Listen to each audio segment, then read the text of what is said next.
Muito bem, estamos de volta, estamos na questão de número 81 e vamos à opção C. Como regra geral, declarada a nulidade de uma lei numa ação direta de inconstitucionalidade, o diploma deixa de produzir efeitos a partir da data do julgamento da ação. Olha, a gente tem um sistema da anulabilidade e tem o sistema da nulidade. Da nulidade de origem norte-americana e da anulabilidade de origem germânica, austríaca. Nós adotamos o princípio da nulidade. Quando o Supremo declara uma lei inconstitucional, o ato é nulo desde o seu início. Desde o seu início. Ou seja, não a anulabilidade, mas a nulidade. Quer dizer, nós não reconhecemos o ato. Isso em arguição incidental. Em arguição incidental se presume, né, que a declaração de inconstitucionalidade produz efeitos retroativos. Isso na arguição incidental de inconstitucionalidade. Só que a questão não fala de arguição incidental, a questão ela fala de arguição principal, de arguição abstrata, de sistema de jurisdição concentrada. Portanto, a opção C está errada. Como regra geral, declara a nulidade da lei numa ação direta, deixa de produzir efeitos a partir da data do julgamento da ação. Em princípio, seria a partir da data da produção da lei. Tá? Isso tanto em arguição incidental quanto em arguição direta. Letra D. No exame de constitucionalidade de uma lei, não é dado ao Supremo Tribunal Federal formular juízo sobre a razoabilidade do diploma. Se não fosse possível o Supremo estabelecer e às vezes até modular os efeitos da decisão, como a gente sabe que existe essa possibilidade, o efeito tem a declaração de inconstitucionalidade só produz efeitos a partir de um determinado momento, ou a partir da decisão transitada em julgado, enfim, nos termos do artigo 27 da Lei 9868, e para isso o quórum é mais qualificado, é um quórum de 2/3, é evidente que nessas circunstâncias a gente vai ter a possibilidade de o Supremo analisar se é razoável a norma, se é razoável que a decisão dele produza efeitos retroativos, se é razoável que a decisão dele produza efeitos ultrativos, se é razoável que a decisão dele só produza efeitos daqui a algum tempo, quando alguma condição resolutiva se satisfizer, enfim. Portanto, a opção D também está errada. Vamos à opção E. A decisão de mérito do Supremo Tribunal Federal, julgando improcedente uma ação direta de inconstitucionalidade, equivale a declarar constitucional o ato impugnado, quer dizer, qualquer que seja a decisão de mérito do Supremo, diz o artigo 102, parágrafo 2º, os efeitos serão oponíveis a todos e vinculantes aos demais órgãos da administração pública e do Poder Judiciário. Portanto, essa opção é a única opção correta, opção E. Questão 82. Assinale a opção correta. Decretos legislativos são atos regulamentares editados pela Câmara dos Deputados ou pelo Senado Federal para facilitar a execução de leis no âmbito da estrutura interna do Congresso Nacional. Isso está errado, porque o decreto legislativo não é um ato regulamentar, não é uma norma infralegal. O decreto legislativo está previsto no artigo 59, caput da Constituição da República, e como tal se qualifica como espécie normativa, ou seja, lei em sentido formal, lei que emana do chamado devido processo legislativo constitucional. Portanto, a opção A não guarda correspondência com a realidade. Vamos à opção B. Lei ordinária superior hierarquicamente à medida provisória. Não existe diferença hierárquica entre as espécies normativas do artigo 59. A única exceção é o inciso 1, a emenda à Constituição. A emenda constitucional é hierarquicamente superior às demais espécies normativas ali elencadas, porque ela passa a integrar o texto constitucional. E dentro da ideia de verticalização da hierarquia de normas, hoje o que nós temos no Brasil? Nós temos as normas constitucionais, abaixo delas normas supralegais, abaixo delas as normas legais e abaixo delas as normas infralegais. Quer dizer, nós temos uma verticalização nesse sentido. Isso não significa dizer que uma lei ordinária é superior a uma lei complementar ou vice-versa, que uma medida provisória é superior a uma lei ordinária, até porque a medida é provisória. Se ela for aprovada, ela vai se converter exatamente em lei ordinária. Tanto, por essa razão que a medida provisória tem uma série de limitações previstas no artigo 32, parágrafo 1º da Constituição. Não há, portanto, hierarquização. Nem sob o ponto de vista da categoria da espécie normativa, diferença hierárquica, de estatura hierárquica entre lei ordinária, medida provisória, decreto legislativo, resolução, quanto em relação ao aspecto espacial. A lei complementar federal não é superior à lei complementar estadual. E também não existe hierarquização entre as entidades federativas, os espaços que têm autonomia legislativa dentro da Federação Brasileira. Portanto, a opção também não faz o menor sentido. Vamos para a opção C. A Constituição permite a edição de lei delegada pelo presidente do Supremo Tribunal Federal em matérias pertinentes à estrutura do Poder Judiciário. A lei delegada ela só pode ser editada pelo presidente da República, fruto de uma delegação específica prevista no artigo 68 da Constituição. Então, essa possibilidade também não é compatível com a interpretação do artigo 68, que é uma interpretação em números clausos, uma interpretação taxativa. Portanto, a opção C também está errada. Opção D. Não há diferença hierárquica entre lei complementar e lei ordinária, quer dizer, é uma opção fácil, mesmo que você não soubesse o resto, né? Por exclusão, acho que o candidato chegaria facilmente a essa opção como a única possível, a única correta. E a letra E, toda matéria de lei ordinária pode ser objeto de lei delegada? Não. Não, porque existe no artigo 68 um parágrafo 1º estabelecendo um âmbito de incidência material vedado, proibido à lei delegada. Matérias que não podem ser objeto de delegação.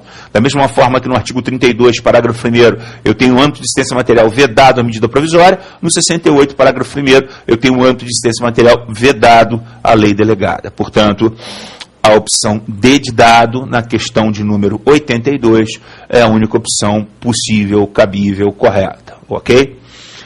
Uma questão que você poderia ter resolvido facilmente por exclusão. Já a questão 83 diz assim, uma questão que eu adaptei com base na emenda 32, quer dizer, na nova postura constitucional da medida provisória.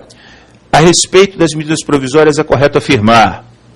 Letra A, podem definir crimes e fixar penas? Não. Não podem tratar de matéria penal, nem matéria processual penal. Podem dispor sobre assunto de lei complementar? Também é uma vedação expressa no 32, parágrafo 1º? Não. Podem dispor sobre aumento de tributos? Alguns tributos, sim. Basta você ler o parágrafo 2º do artigo 62. Podem, por não serem leis, não estão sujeitas ao controle de constitucionalidade abstrato no Supremo Tribunal Federal. Claro que a medida provisória está sujeita a controle abstrato, é espécie normativa, tem generalidade, tem abstração, tem força de lei. Isso é pacífico na jurisprudência, os precedentes são muitos. Então, a opção D está errada. E a opção E, é vedada a sua edição para regulamentar direitos políticos.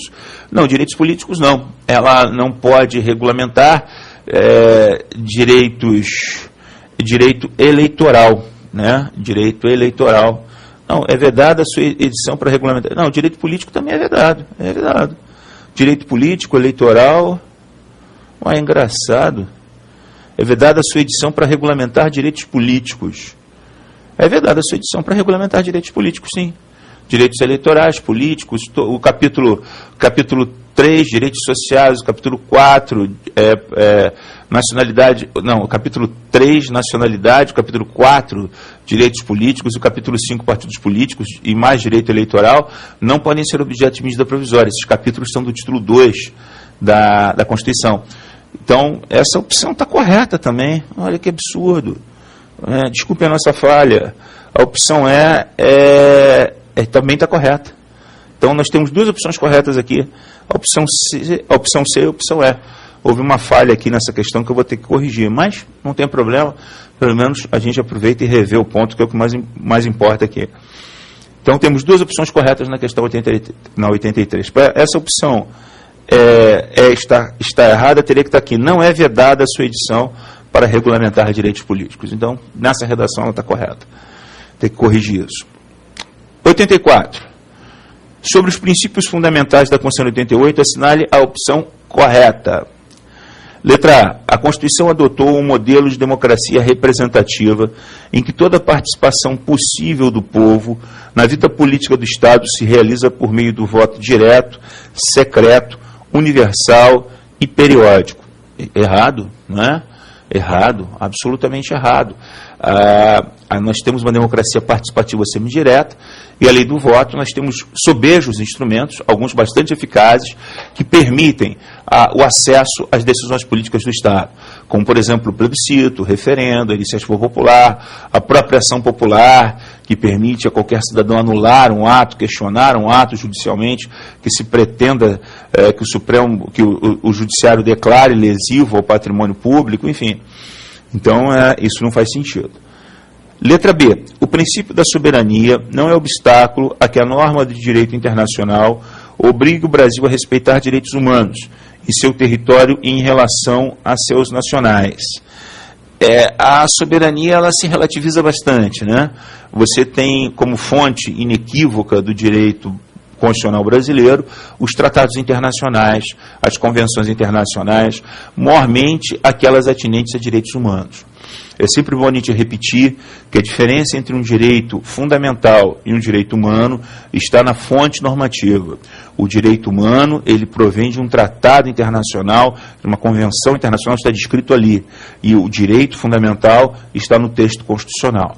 Claro que a nossa Constituição é pródiga na relação de direitos fundamentais, então praticamente todos os direitos humanos estão inseridos na nossa Constituição.